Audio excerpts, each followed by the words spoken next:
Hürmetli vatandaş, bugünkü leksiyelerimizi başlayımız. Leksiye de Sıdıka Coroze.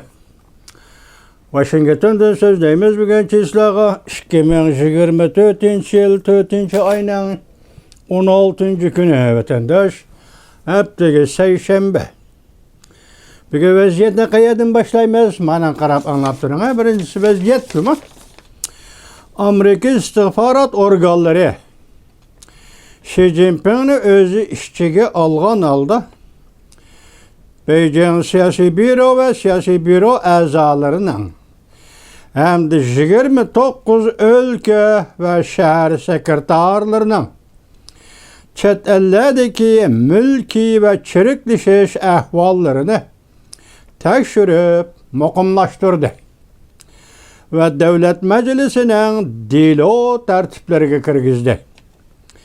İran, İsrail'e qaratqan hava hücumunda eçinişlik mağlup oldu. Ameliyatı Jungo raketaları mağlup oldu. Janpan söhbetleri 4. ayının 16. günü YouTube. TVBS Tayvan televizyası 3 saat ilgiri dedi ki İran İsrail'e hücum qilishini to'xtatdi dedi. Belki 3 saat ilgiri bo'lsa, belki en ahir haber değil bu ne? Endi İran'ın hücum qilishi ahirlashdi. İsrail'in İran hücum qilishi mi ahirlashdi? Hücum qilmaydi. İsrail'e İran hücum qilib bakmadı, hücum qilmaydi deydigan bu shunaqa vaziyat. Hozir o'ttir sharqda muqimlashdimi?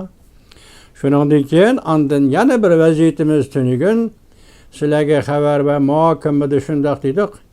Amerika Qo'shma Shtatlar Davlat Mahkamasi Osiyo ishlari bo'yicha yordamchi davlat ishlar kotibi Kritenberg efendim boshchiligidagi vakillar o'miga 2 kunlik ziyorat bilan 14 kunidan 16 kunigacha Beijingni ziyorat qiladigan bo'ldi dedi vatandoshim.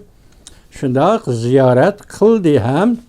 Ziyoratda masalan O'rta Sharq masalasi hozirgi vaziyatdagi anda Janubiy Jungo dengizi masalasi va Tayvan mavzulari bo'yicha suhbatlashdi. Beijing hukumati bilan Tayvan mavzuli konkretligi mana mavzu tariqasida shu. Lekin tafsiliy jihatda bu tafsiloti suhbat tafsiloti yoki yozma yoki video film shaklida o'tirib kelmadi. Mavzu mana shu Janubiy dengiz Tayvan masalasi O'rta Sharq vaziyati. Andım bu vakiller ömrünün Beijing'e berişi mesela tünügün dedik hem daval qıp duruyotgan Amerika Jungo münasebeti. Normallaştırış. Burunqadek normallaştırış, normal halat geçiriş. Şu normallık içinde Tayvan meselesi doğrusu söhbet, O'rta Sharq meselesi doğrusu söhbet. Hazır bunun tefsili, yazma şekli, yoki video şekli yok. Beijing'deki ziyaret Amerika amaldarlarının Beijing ziyaretinin neticesi aşınçılık vatandaşlarım. Onda yana bir haberde vaziyette nime deseniz, mesela Germanya'nın veziri Scholz, o Germanya'nın veziri anda savdogarlar cemiyeti ve çoğun savdogarlar, Benz deydigan, BMW deydigan Moşu şirketlerinin vekillerini yoki savdo şirket karxana xo'jayinlarini boshlab Beijingga kelgan edi vatandosh. Beijingga ziyorat kelgan edi. Mana ikkinchi qatim kelishi bu arbobning. Endi savdo iqtisod sohalari nima deyildi hozirgacha ma'lum emas. Biroq bular hozir Jungo taraf mavzularni qo'yib nima dedi desangiz, Yevropa qaytib keldi dedi. Yevropa qaytib keldi yoki bu degan so'zning ma'nosi Jungo diplomatiyada g'alaba qildi demoqchi. Yevropa qaytib keldi, Amerikaning yenida turmadi, Amerikaning yenidan bizga qaytib keldi. Amaliyat shundaqmi vatandosh? Tushungan biz nima dedik? Jungo bo'lish sifati bilan Jungo yoki bir kommunist davlat bo'lish sifati bilan Yevropaning ishlariga aralashamaydi degan xulosani tushungan muhokamada vatandoshlarning oldiga tashildik. Bugun ma xabarga bir qarab ekan vatandosh. Hozir Xitoy tashviqotlari deyildi, Yevropa qaytib keldi. Ya'ni Yevropa Jungo'ga qaytib keldi, bosh egdi. Yoki Jungo'ni e'tirof qildi. E'tirof qildi deganda Jungo'ning qoyil qilish kuchi va savdo tijorat kuchi va musha narsalar oldida Yevropa bosh egdi demoqchi tashviqotida. Amaliyotda mana qarab baqing. Jungo O'rta Yevropa davlatlari bilan bo'lgan hamkorlikni davomlashtira olmaydi. Mavzuli xabar 4-ayning 16-kuni Amerika ovozining Xitoy til programmasi e'lon qilindi. Xabar mundaq boshlandi. Vino shahri 4-ayning 26-kuni Jungo O'rta va Sharqiy Yevropa davlatlari bilan hamkorlik munosabati o'rnatganligining 12 yillik xotira kunini qarshi oladi. Jungo taraf qarshi oladi, Yevropa taraflar qarshi oladi. Asli qoida bo'yicha qarshi oladi. Lekin bugun qarshi oladi emas. Asli qoida bo'yicha qarshi oladi. Lekin her ikki taraf yuqori darajalik xotirlash faoliyati o'tkazmadi. Diqqat vatandosh, 2019-yildan boshlab ikki tarafning rahbarlari oz uchrashadigan bo'ldi. O'rta va Sharqiy Yevropa davlatlari hamkorlikdan orqa-orqadan chekinishga boshladi. Bu ahvol bunda hamkorlik funksiyasining to'xtab qolgan holatini aks ettirib. Mesela sizden aldığınızda vatandaş, Asya'da Yaponiya, Filipin qatarlıq devletler bilen bolgan Amerika Qo'shma Shtatlarının münasibeti, Tayvan Boğazı'nın münasibetiga Tayvan Boğazı'daki vasiyat Jungo Kompartiyasının takdiri ve ornuq münasibetlik vatandaş. Hazır Yevropa elleri bilen bulvatkan münasibeti Amerika Qo'shma Shtatlarının merkezlik kaldı. Ukraynaga merkezleşken bolsa Yevropa devletleri bilen bo'lgan ittifoqdoshlik, yaqindoshlik yoki bir lager gruppasi, bir gruppa va yoki bir-birini qo'llaydigan demokratik davlatlar desanglar, bu uzundan beri Jungo mushu munosabatni, mesela Yevropa bilan Amerika o'tirishki munosabatni buzish qo'rnib keldi vatandosh. Yaqindan beri, 2-3 yildan beri Yevropa ittifoqining Uyg'urlar ko'ngil bo'lganligi, kishilik huquq va Uyghur qirg'inchiligi ko'ngil bo'lganligi, qonun loyihalari ma'qullaganligi, hatto Tayvan to'g'risida Tayvan Jungoning ichki ishi emas degan qonunlarni ma'qullaganligidan aytganda Yevropaning maydoni Amerika tarafda turib Jungoga shunda qattiqlashgan edi. Bugunlik tashviqotda mushulni asos qilib Jungolik nima deydi? Yevropa qaytib keldi deydi. Endi bu xabarimizning davomi qarang, hozir 12 qo'shilgan bir yoki 17 qo'shilgan bir. Asli 16 qo'shilgan bir. Yevropa, O'rta Yevropa, Sharqiy Yevropa. Buningga oxiri Gretsiya qo'shilgan bir, 17 qo'shilgan bir. Qo'shilgan bir Jungo. 17 Yevropa davlati, O'rta Yevropa va Sharqiy Yevropa davlatlari. Demek mushu davlatlarni Jungo hamkorlik munosabati ramkasi ichiga olib kirgan edi. Bugun bu davlatlar qaysi-qaysilar diqqat vatandosh boshda aytdik-ku. Hozir bu davlatlar o'tirishga hamkorlik munosabatining majoli qolmadi. Bunda ahvol yo'q, endi oxirlashdi. Tugashdi. Deyildi xabarda. Mana qarang. Jungo O'rta Sharqiy Yevropa davlatlari hamkorligi 16+1 yoki 17+1 bir qo'shilgan hamkorlik deb ataladi. Bu hamkorlik qatnashgan Yevropadagi 16 davlat, jumladan Albaniya, Bosniya, Bulgariya, Kroatiya, Chexiya, Azaniya, Vengriya, Latviya, Makedon, Qaratog'liqlar, Polsha, Ruminiya, Serbiya, Slovakiya ve Sloveniya qatorliq davlatlardan iborat. Jumladan 2019-yili Gretsiya qo'shilgandan keyin bir de 17 bir qo'shilgan 17 davlat hamkorligi bugun sug'uchilashdi. Jungo tashviq qilyapti, Yevropa qaytib keldi deb. Yevropa amaliy so'zlayapti, Amerika ovozi Xitoy tilida xabar qilib, anglatilyapti. Hazır plus 1 ya plus 17 plus 16. O'rta Sharqiy Yevropa bugun Jungo bilan bo'lgan hamkorlikni bekor qildi. Undaqda qaysi Yevropa Jungo qaytib keldi bir Germaniyami? Germaniyaning qaytib kelishi, masalan, Scholzning qaytib kelishi oxirgi hisobda nima sabab desangiz bor. Masalan, Xi Jinping til sirat ko'rigi ustida mengib kelyotdi. Mavzuli xabar 4-oyning 15-kuni Van Wert orbitida e'lon qilindi.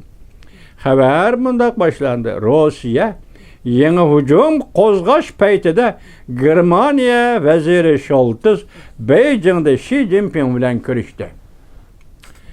Germaniya amaldorlar mundaq ko'rsatdi.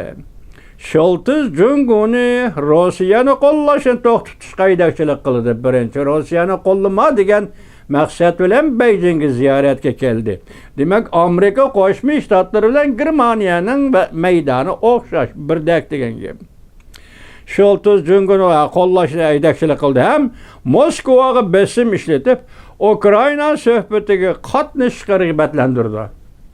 Bu suhbat Shvetsiyada ochildi dedimi, shundoq oldimizda ochildi. Buning Ukrainaning prezidenti Zelenskiy ham Rossiyani qatnashi, Moskvani qatnashda bu suhbatga qatnashishga taklif qildi.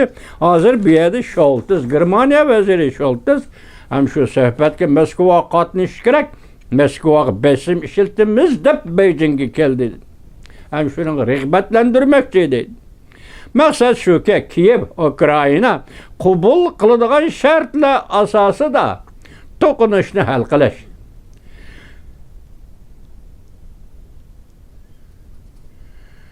To'qinishni hal qilish. Rossiya askar chekindirdi. Kiyevning, ya'ni Ukrainaning sharti va to'lam to'laydi. Undaq bo'lmaydi ekan, Ukraina boshqa shartlarni qabul qilmaydi. Hozir Ukrainaning musha shartini Scholzning birdek maydoni yoki Scholzmi Ukrainaning maydonini qo'llaydi desak, hozir boshda nima dedi? Ukraina qabul qilgan shart ostida Moskvaning bu yig'inga yoki bu suhbatga qatnashishni ilgari surish uchun Beijingga yetib keldi dedi. Endi boshqa Yevropa davlatlarining pozitsiyasini ko'rdik, Scholzning pozitsiyasini ko'rdik. Hozir Amerika Qo'shma Shtatlari bilan Germaniya maydoni birdek. Yevropa davlatlari 16-17 davlatning Amerika Qo'shma Shtatlari bilan maydoni birdek. Endi oldimizdagi ish 5-oyning 20-kuni Tayvan. Hozir Beijing zodi nimaga tayyorlik qiladi? Tayyorlik qilyapti. Masalan, bir parokandichilik taramoqchimi? Va yoki tinch yo'l bilan masalaga qarab turish. Agar dunyoda reallik nima bo'lsa, shu reallikka agishish, shu reallikni tonish, shu reallik bo'yicha ish qilishdan iborat bu prinsip, xalqaro prinsip deyli. Beijing hukumati shuning amal qilamdi yo'q. Masala mana shu yerda. Hozir Beijingning o'zining ovorchiligi nima desangiz, vatandosh, o'zining ovorchiligimi oz emas, masalan. Hozir Beijing bir o'raka tushib ketdi deydi. Qo'l yondirishga majoli qolmadi deydi. Masalan, birinchi sap bu ediki, birinchi sap, oldingi sap, o'rta sap deb janubiy sharqiy dengizni ayirib olgan saplarda birinchi sap oldidagi Osiyo davlatlari, masalan, Yaponiyadagi, Filippindek, yana boshqa Sharq Osiyoda jur'at qilib o'tirib chiqanmadi-ku Sharq Osiyoda biz. Davlatlari hozir mush rayonda Jungoga nisbatan Amerikaning Jungoni qo'rishiga elishiga yordam berdi. Demak, atrofdagi davlatlarmi hozir Jungodan bezor. Mushu ahvolda hozir Jungo intayin og'ir, passiv ahvolga tushib qoldi dedi. New York Vaqt gazeti maqola e'lon qilib, obzor mundaq hisobladi. Amerika Qo'shma Shtatlari prezidenti Joe Biden Jungoning atrofida Amerikaning bexatarlik ittifoqini qurish tirishchanligini ko'rsatib, xuddi Jungo rahbarlari ko'rsatgandek. Ya'ni Jungoliklar hozir Jungo rahbarlari nima dedi? Washington del hozir Jungoni cheklash siyosatini yurgizyapti. Beijing o'zi dedi, qaysi rahbar dedi, buni Rais Xi Jinpingmi yoki boshqa kishimi abstraktlashtirib Cungu yoki Beyjing shundoq dedi, Washington hozir Cunguni cheklash siyosatini qo'llanib qo'rishavga elish, besim ishlatish, zarb berish.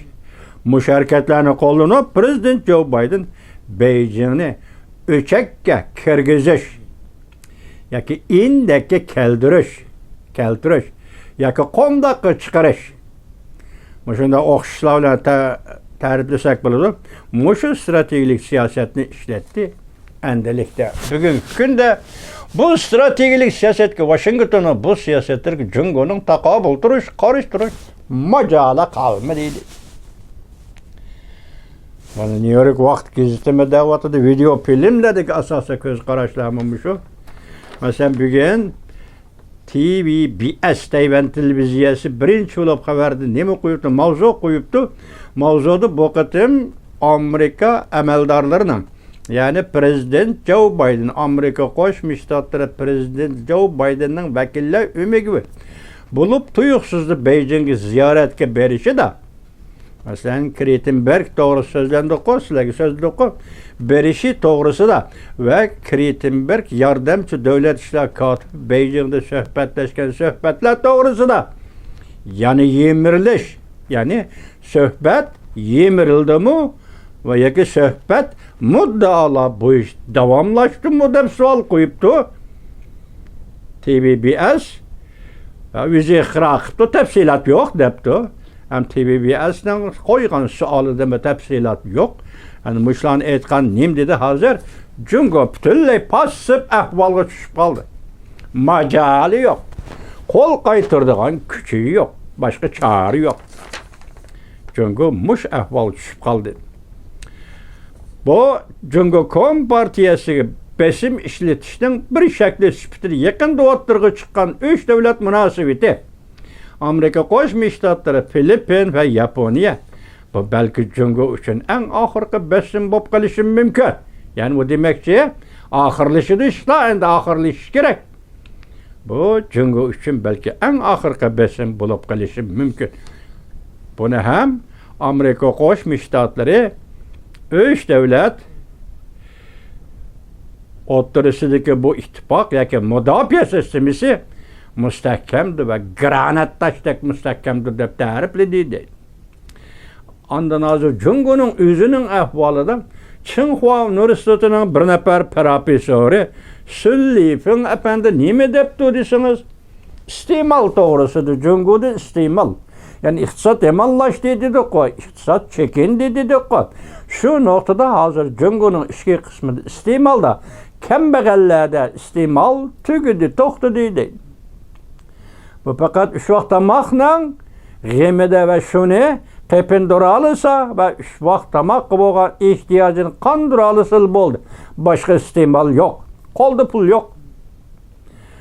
O'ttira holliq kishilar hozir nimaga xarjlayman pulni, qayerga xarjlayman pulni orisa oldi. Hozir yuqori tabaqadagi kishilar pulni qayerga xarjlash kerak? Gangrab qoldi. Demak, Jungoda iste'mol yo'q, iqtisod yo'q, iqtisod kasatlashdi yoki gumron bo'lish kerak. Buning birinchi alomati xalqning qo'lida pul yo'q. Tirikchilikka pul yo'q, hayotlikka pul yo'q yoki savdo tijorat qilib jarayon ichida pul tepishga qo'lda pul yo'q. Jungoning qiyofati hozir Sullifin professor Tsinghua universitetining yuqorida ko'rasiz. Endilik nim deydi? Jungoda pul pazlik bilan iste'mol qilishdan iborat yangidan ko'tarilgan odat allaqachon oxirlashdi. Jungoning iqtisodi allaqachon oxirlashdi. Signal, yana bir xabar. Beyjing reallikqa bosh egdi. Endi xulosa kelayotgan xulosa nima hozir? Biz arlaq dedik-ku, reallikqa bosh egdi.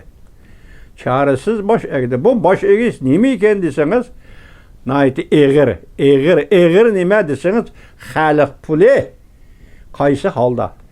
Renminbi xalq puli qaysi holda? Masalan, Bloomberg 4-oyning 15-kuni bir parcha xabar e'lon qildi. Signal Beyjing barliq reallikqa bosh egdi. xabar e'lon qilib, bunda ko'rsatdi. Jungo iqtisodining xalq pulini qo'g'dash kuchi ozlab ketdi. Agar iqtisodda bir fonksiyalik rol bo'ladi desangiz, bu rol pulni, shu davlat birligi pul, birligi xalq pulini qo'g'daydigan kuch bo'lish kerak iqtisodda deydi. Lekin bu iqtisod hozir ajizlab ketdi. Demakki, xalq pulini qo'g'daydigan fonksiyalik kuchi Jungo iqtisodining tugashdi yoki ajizlab ketdi. Sebep şu ki deydi, Amerika dolarının kursu örleşke başladı. Yani Amerika'da dolarının kıymeti örleşke başladı. Bütün dünyada. Dolarının kıymeti örleşke başladı. Çünkü renminbini qo'g'dash uchun kerak bo'lgan Jungo iqtisodining kuchi ajizlab ketdi. Ajizlashgan bozorning kuchi, ajizlashgan xalq pulining qiymati azar. Jungo'da qizil siziqqa dashladi.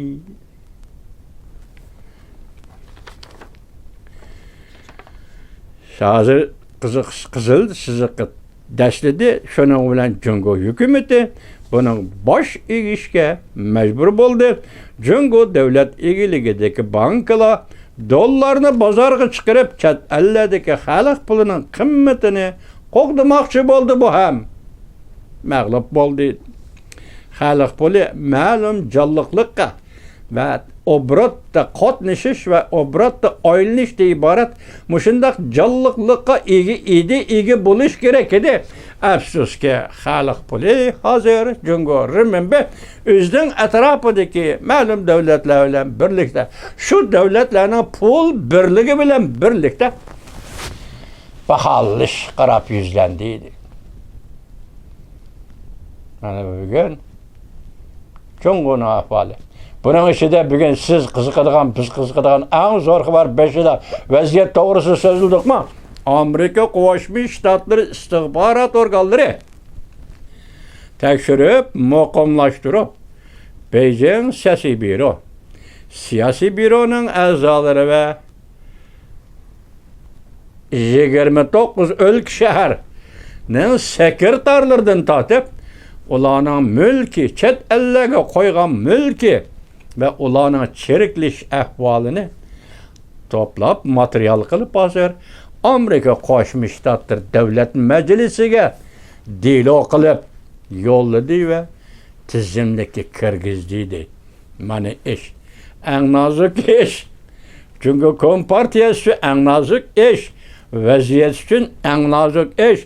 Jungo Kompartiyasining Jungodan iborat bu quruqlikda putirib turishiga yetib kelgan dunyoviy yangi tahdid vatandashi.